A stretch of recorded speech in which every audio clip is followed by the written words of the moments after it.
Who is Job?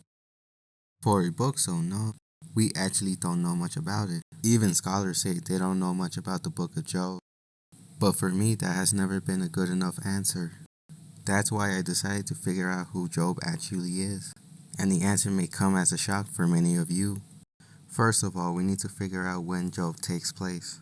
For most scholars, this is where the disagreements begin, with some saying it takes place before Moses, some saying it takes place after Moses, and some putting it to a way later date in the Babylonian exile.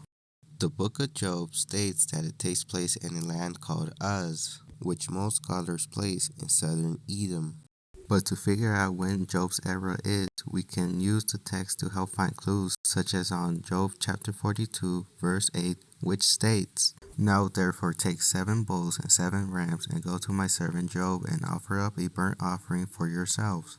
And my servant Job shall pray for you, for I will accept his prayer, not to deal with you according to your folly. For you have not spoken of me what is right, as my servant Job has."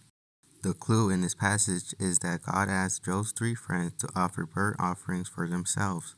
This would have not happened after the establishment of the high priesthood in Israel, which only the descendants of Aaron were allowed to do burnt offerings. With this information, we can help date the time of Job to before Moses. Now, another clue we have is the name of Job's friends. The Bible states his friends' names as Eliphaz the Temanite, Bildad the Shuhite, and Zophar the Naamathite. The name of Eliphaz and Bildad's tribes are mentioned in the book of Genesis on chapters 25 and 36. In Genesis, they are listed as a descendant of Abraham from his wife Keturah after Sarah's death, and as a descendant of Esau. These verses mention Shua, the father of the Shuhites, and Teman, the father of the Temanites. This evidence helps us put the time of Job as taking place after Abraham. So from this, we know what era Job takes place and who his friends are. That still leaves the question of who Job's identity is.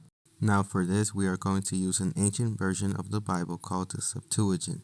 The Septuagint is the Greek translation of the ancient Hebrew Bible dating from the time before Jesus. The reason why this version is so important is because at the end of the book of Job, it contains an alternative ending in which it states, "This man is described by the Syriac book as dwelling in the land of Uz on the borders of Edom and Arabia, and his name before was Jobab. And he himself had as father Zerah from the sons of Esau, and his mother was Bosora, so it made him fifth from Abraham." This reading also includes, "And these were the kings who were ruling in Edom, which territory also he himself ruled," which includes the name of Jobab, who was called Job, with all 3 of his friends being named as Eliphaz, king of the Temanites, Bildad, the tyrant of the Shuhites, and Zophar, king of the Naamathite. Now let's break down what is included in these passages because it contains a lot of information. This alternative ending claims Job's real name as Jobab and that he was king of the Edomites, with his 3 friends all being their own leaders of their respective tribes. But how trustful is this information? Do we have the Bible to help verify this assertion? And surprisingly we do, coming back from Genesis on Genesis chapter 36 verse 31, which says, "And these were the kings who ruled in Edom before a king ruled in Jerusalem.